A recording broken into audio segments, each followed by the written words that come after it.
William's eldest and somewhat meddlesome daughter, Allison, Marcia Gay Harden, is planning her father's 65th birthday party. Her sister Susan, Claire Forlani, an attractive young doctor, is involved with one of Bill's board members, Drew, Jake Weber. Her father disapproves of the relationship and suggests she look for someone more suited to her character. Early in the morning she meets a handsome and cheery stranger, Brad Pitt, in a cafe, but fails to learn his name before they leave. The young man is struck and killed by a car a few minutes later. Death, Brad Pitt, appears to Bill in his home. Bill finally realizes that the young man is the personification of death.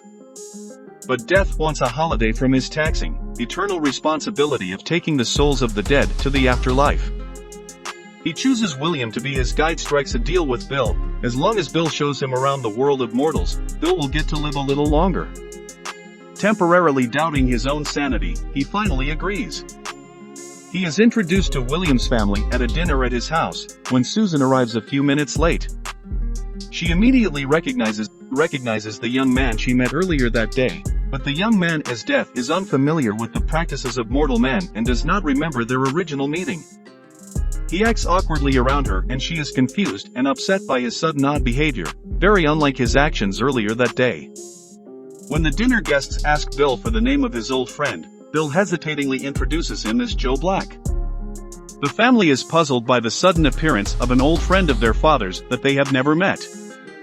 Joe insists that Bill allow him to accompany him every place he goes, and Bill reluctantly agrees.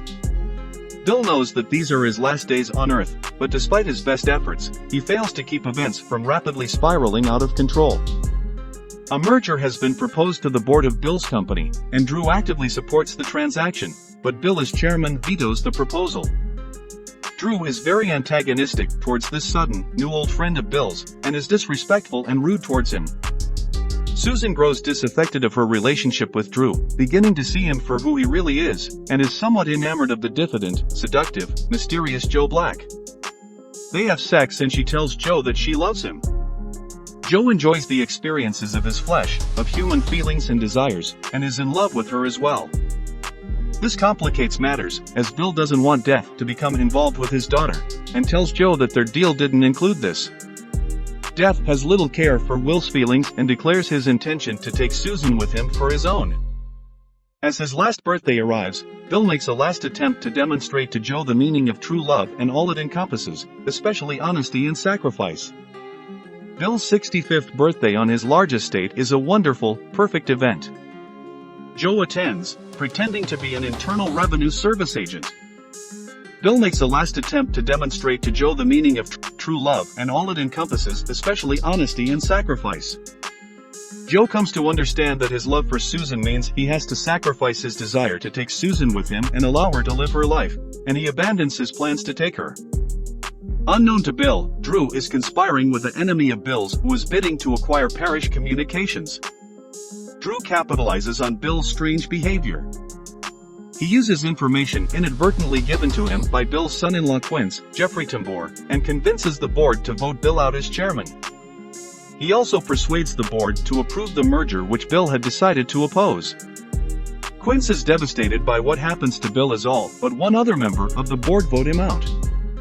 Joe, as the IRS agent, uses his knowledge of Drew's actions and intimidates Drew into resigning from the company and board and to leaving Susan.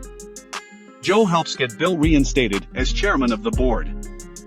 Bill devotes his remaining hours of life at the party to his daughters Allison and Susan. Joe says his last goodbye to Susan, admitting in veiled terms that he isn't what he appears to be. She senses something of the truth behind his words but is unable or unwilling to vocalize this realization.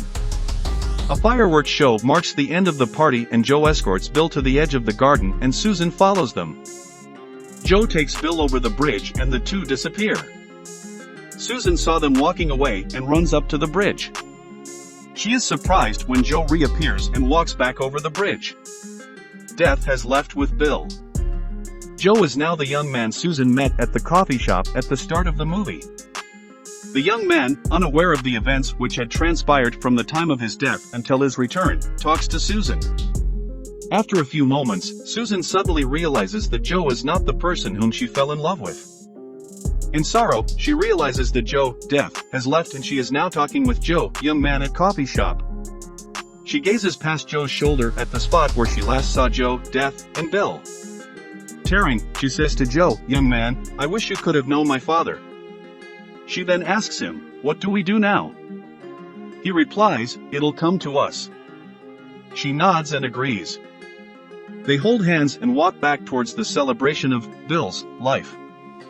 Bill angrily confronts Joe about his relationship with his daughter, and Joe declares his intention to take Susan with him. But at Susan's hospital, Joe interacts with a terminally ill old woman who wishes to die.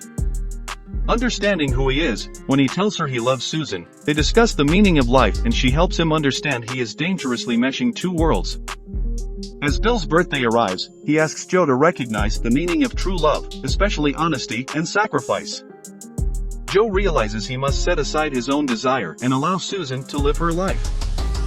Joe helps Bill regain control of his company, exposing Drew's underhanded business dealings to the board by claiming to be an agent of the Internal Revenue Service and threatening to put Drew in jail. At the party, understanding his death is imminent, Bill makes peace with his daughters. Susan tells Joe she has loved him since the day in the coffee shop and he hints that his time is coming to an end. Realizing Susan loves the unknown man, not him, crushes him. He doesn't tell her who he really is, but she seems to intuit something mystical about his identity. Struggling to comprehend the magnitude of their attraction, Susan declines to comprehend Joe as deaf. She sputters, You're Joe. He promises, you will always have what you found in the coffee shop. Thank you for loving me. In their father-slash-daughter dance, Susan and Bill also say goodbye. Then, on a hilltop above the party, Bill asks Joe if he should be afraid. He replies, not a man like you. Fireworks explode in the distance while Susan watches Joe and her father cross a bridge at the top of the hill and descend out of sight on the other side. Susan stands stunned as Joe reappears alone and bewildered. He is again the young man from the coffee shop, uninjured and not comprehending where he is. Susan intuits that her father is gone, and the magnetism that she had shared with this young man has returned. What do we do now? She asks. It'll come to us, he replies, as they descend hand in hand toward the party. If you have any question, suggestion or contribution, put it on the comments section below. We will get back to you as soon as we get your message. Thanks for watching. Kindly subscribe. God bless.